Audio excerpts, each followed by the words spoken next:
Менің есімім Хамитов Қазбек. Пайғамбарымыз саллаллаху алейкум уассалам қиссасынан Надыр шайқасын жырлаймын.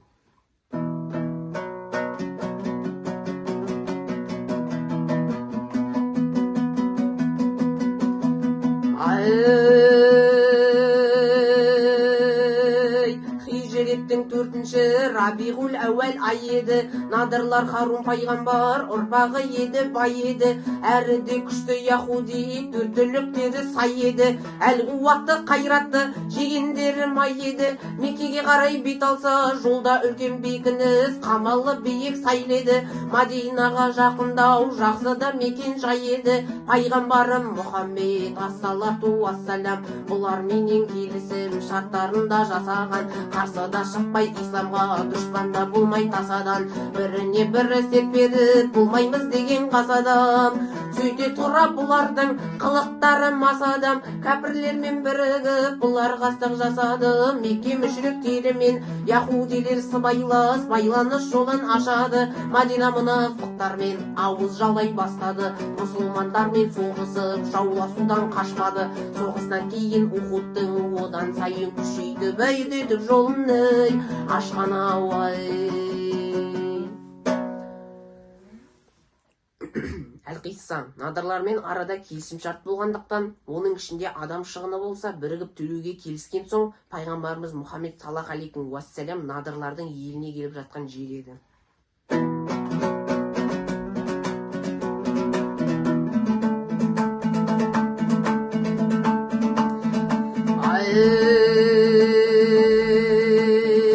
Амир деген тайпаның абайсызда сахаба өлтіріп екі адамын. Амир ибн Убая құн төлеу керек болатын. Шариғаттың заңында бір бөлігін надырлер билеу керек оларға. Сол үшін шықты пайғамбар нөкерлермен сапарға. Жанында Әбу Бәкір бар, Омар, Әли, Зубайыр, Талха ибн Абдулла, Саад ибн Муаз бен Усайд ибн Худайыр келді дейі пайғамбар. Адам құнын сұрарын, бірақ білді қулықпен. Ой, сатылып бұлар шығарын, іштей сезді пайғамбар түбінде қастық қыларын. Көргеннен ақ елшіні күлімдеп алдан шығады. Яхудилердің тірлігі бетке шығып тұрады. Қулық ойлап әрден амандық саулық сұрады. Амандасып болған соң былайырақ бөлініп елшіге тұзақ құрады. Ақылдасып өзара кірісті істі бастауға. Елші тұрған іргеден төбесінен шатырдың үстінен тас тастауға. Пайғамбарды өлтіру жоспарынан қашпауға. Ал енді бұған кім барар деген ортақ атылды. Мен де Хамид яхуди тегемде болған басымды жоғарыға шық ендеше. Ей, қолыңа алып затыңды Мұхаммед тұрған жерінде таста үстіне тасыңды. Сонда ортаға шығады сөз сұрап іштен біреуі. Ол Сәлем ибн Мишкаммет бөлеген оның тілеуі. Хақтан хабар білетін Аллаға жақын жүрегі. Мен айтайын сіздерге, құлақ салып тыңдасаң, уақымен оған білдірер. Ақмақ сендер болмасаң, өкінерсіңдер артынан. Айтқанымды қылмасаң, осы меді керегі. Ал мұсылмандар шарықтап, қияметке дейін алаңсыз ұрпағы өсе береді. Яхудилер айтылған сөзге құлақ ілмеді. Сонда Амид жықашқа төбеге шығып жүр деді. Пайғамбарды өлтірер тасыңды аламын деді. Жәбірайыл келіп сол кезде пайғамбарға тұр деді. Сонда елші ол жерден шығып алға жүргені. Сахабалар бұл жайдан хабарсыз еді, білмеді. Сахабалар тұрдыдан шықты қозғап іргесін.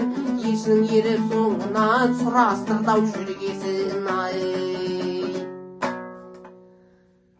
Әл-Қисса пайғамбарымыздың соңынан еріп сахабаларды бұл жерде босатты. Содан соң артынан қарап тұрған яхудилерге арасынан біреуі, пайғамбарымыз неліктен тұрып кеткенін білесің бе дегенде, яхудилер білмейтіндігін айтты. Сонда әлгі адам Кинанға Тауратты ұстап айтайын. Сендердің қасықтарың жайлы Мұхаммедке хабар жетті. Ол өзіне жасалатын зұлымдықтан әрдайым хабардар деді. Сендер соңғы пайғамбарды Харун ұрпағынан болуды қаладыңдар, ал Алла өз қалағанын таңдады.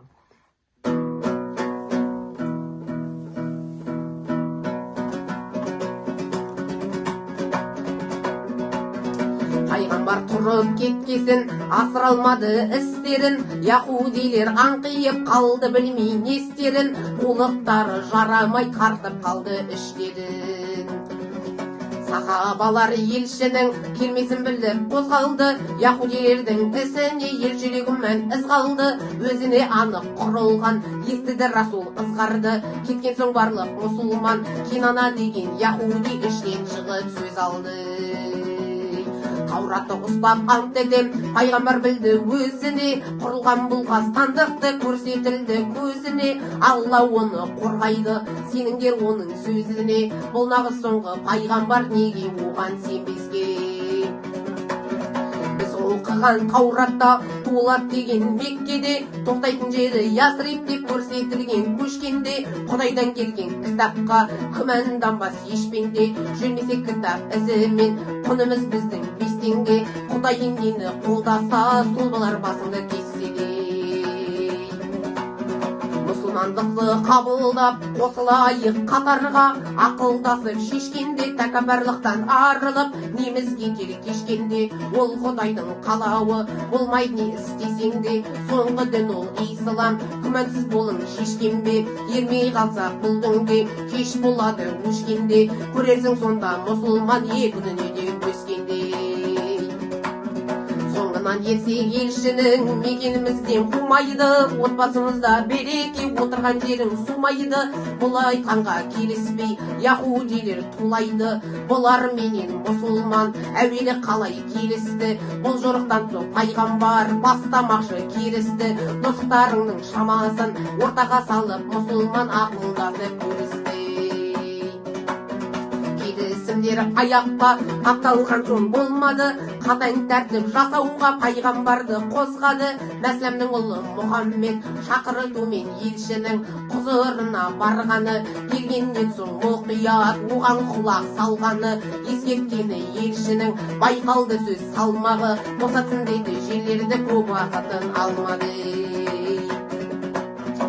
Мұхаммед ибн Мәсләмә надырларға келеді, пайғамбардың сәлемін түгел айтып береді, тұзақ құрмақ болғанды елші анық біледі, сондықтан да отырған босатсын деді жерлерді, дұшпан менен бірігім, отырғым менен келмейді, кетуіңізге бұл жерден 10 күн уақыт берілді, көшпейтіндей болсаңдар соғыс ашам мейліңді. Содан соң надырларға Мұхаммед ибн Мәсләмә сөзін былай жалғастырды. Кезінде мен яһудилікті қабылдамаймын дегенде, біздің діннен неге қашасың? Сен іздеген ақ дін осы дін дедіңдер. Кітабымызда жазылған енді келетін пайғамбарымыз шариғаттың иесі әрі жауынгер. Ол Емен жақтан келеді, қылышы ылғи жанында түйемен жүреді. Жабық кенеп азға қанағат етеді, сөйлеген әрбір сөзінде мән мағына болады демеп пе едіңдер? Дегенде яһудилер, я дәл солай дедік, бірақ келген пайғамбар Мұхаммед емес деп жауап берді. Сол кезде яһудилер істеген қастандықтардың өздеріне залал болғанын кеш түсінген еді.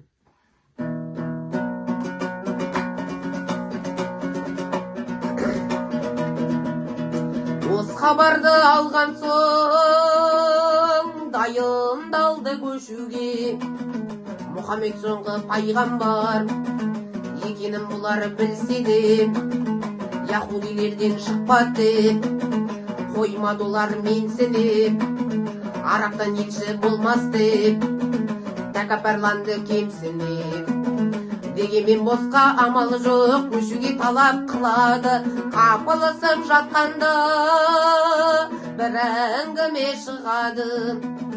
Мұнафиқ Абдулла Убайдан надырлар хабар алады, хабар келді сол жақтан, қорықпаңдар көшпеңдер, малды тастап үй жайды, бекініп бел шешпеңдер, мұсылмандар айтқан сөзіне жасқанып босқа өшпеңдер. Мен сұрасам арақтан көмекке әскер келеді, Құрайза тайпа яһуди, олар да жәрдем береді.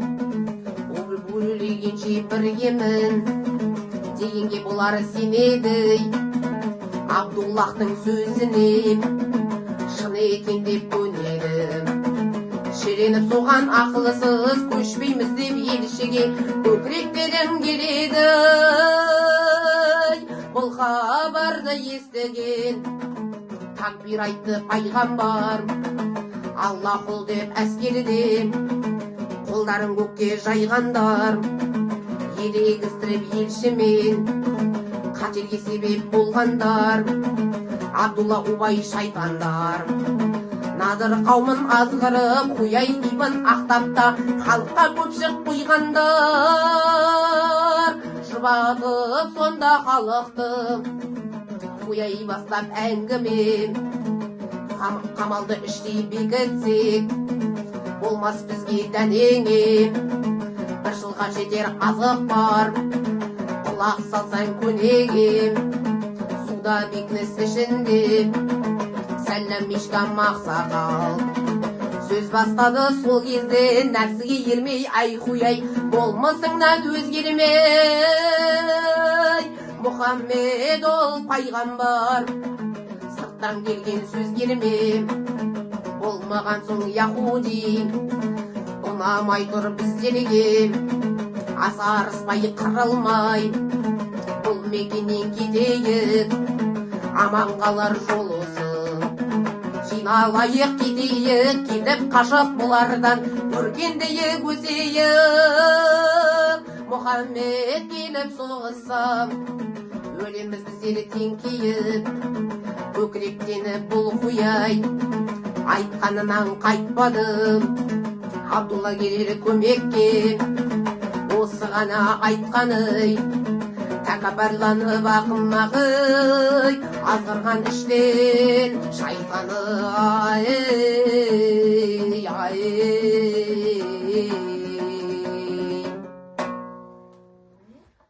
Сәлем Мишкам ақсақал болыстың қауіпті екенін ұқтырғанмен, Хуяй ибн Ахтаб айтылған ақылды көрдім, бардым, қарап, мұнафиқ Абдулла ибн Убай көмекке келеді деп қайталай берді. Бірақ мұнафиқ Абдулла ибн Убай көмекке келмей қалады. Нағдырлардың қоршауға алынған кезі. Сәлем Мишкам ақсақал болысты екенін, қауіпті екенін айтты. Абдулла ибн Убайдың сөзі ештеңе шешпейді. Ол бізді қатерге термелеп, Мұхаммедпен арамызға от салушы. Содан соң өз басын алып қашып кетпесіне кім кепіл деді. Хуяй оған да құлақ аспай ақыры соғысқа әкеліп тіреген жер еді.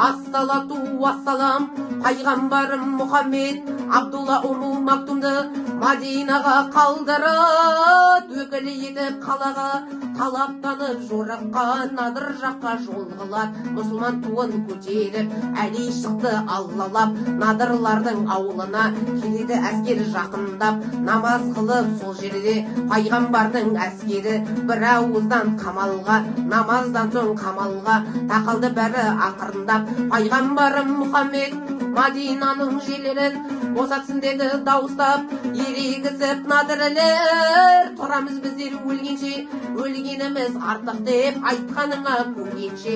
Осы жерден кетпейміз, ажал бізге төнгенше. Жоспар құрды содан соң рұқсатымен Алланың.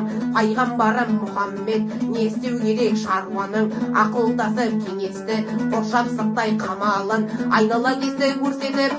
Құрма ағаш талдарын қора қопсын құлатып, көтерді басқа қандарын. Елшінің бұл амалы ышқындырды жандарын, бұйрық берді өртеуге пайғамбарым қалғанын. Бас елшіні кінәлап яхудилер айқайға, ышқынса да жандары сахабалар от қойды қарамастан әй-шайға. Сонда іштен біреуі, уа Мұхаммед, бұның не мейірімін қайда бұл жайға? Өзің талай айттың ғой, бүлік шыққан жерлердің араласы бар шайтанға. Өздері адам өлтіріп жүрген жерді бүлдіріп, пайғамбарды кінәлап жала жауап қалған ба? Бұл өзіне жол болсын дегенде кейбір мұсылман түсіп қалды сан ойға. Сол кезде аят келеді, жауап келіп айтқанға.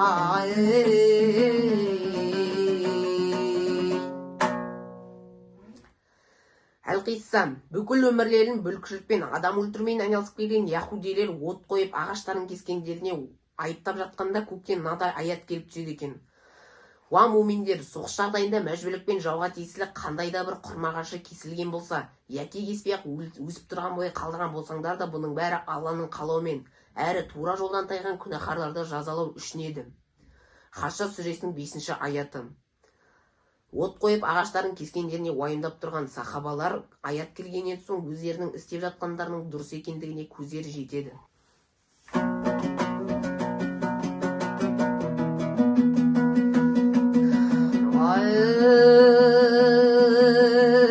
Хат келсін деп елшіге яһудилер сілкінді, дос болуға қол қойып жүрген бұлар еркінді, жерде суда елшіге тиесілі болатын, сөйте тұра менсінбей мұсылмандарды кемсінді, ағаштарын қиратып от қойғанға кейбірі уайымдап теңселді.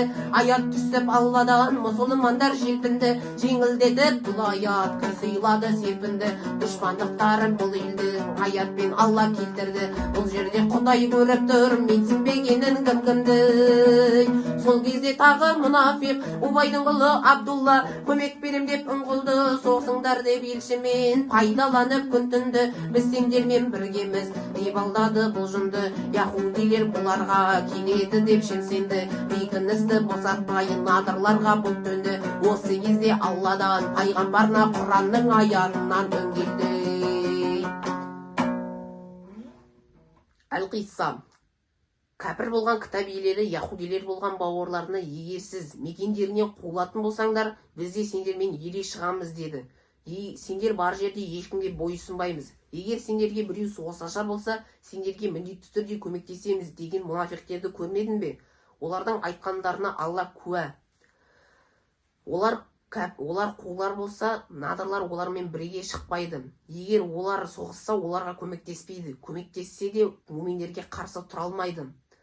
Кері қашып, өздері ешбір жерден жәрдем ала алмайды. Хашр сүресінің 11-12 аяттары.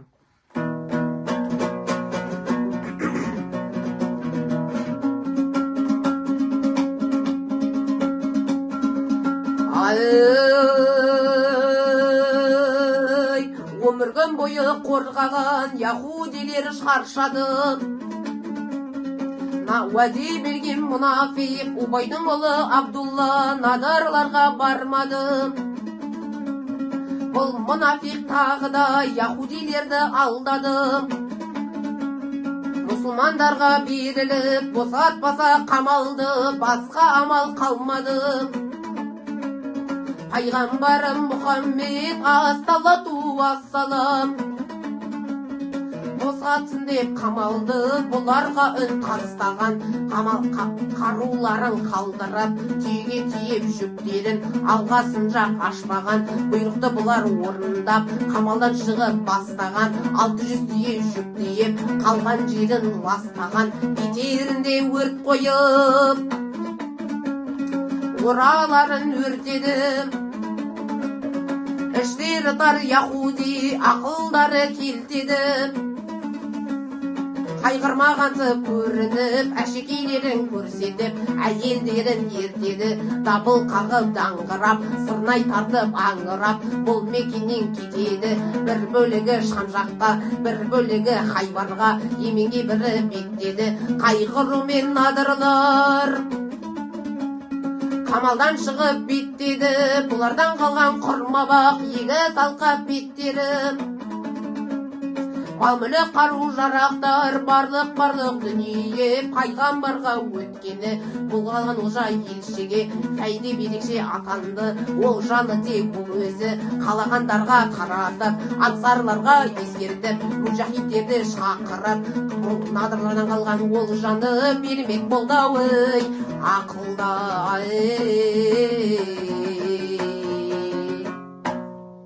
Меккеден келген мұхаджирлер аңсарлардың үйінде еді. Солардың жүктерін жеңілдетіп, надырлардан түскен олжаны бөліп бергісі келіп, сахабалардың басын қосты. Егер сендер қаласаңдар, олжаны мұхаджирлерге беріп, олар сендерден бөлек тұрсын. Я болмаса бәрін бірдей бөліп, сендермен бірге тұра берсін дегенде, я Расулла, олжаны мұхаджирлерге беріңіз. Сондағы да олар біздің үйімізде тұра берсін деді. Сонда Әбу Бәкір Сыддық бұларға ризашылығын білдірді. Сонда пайғамбарымыз Мұхаммед саллаллаху алейхи уассалам бұларға риза болып, оларға дұға жасайды.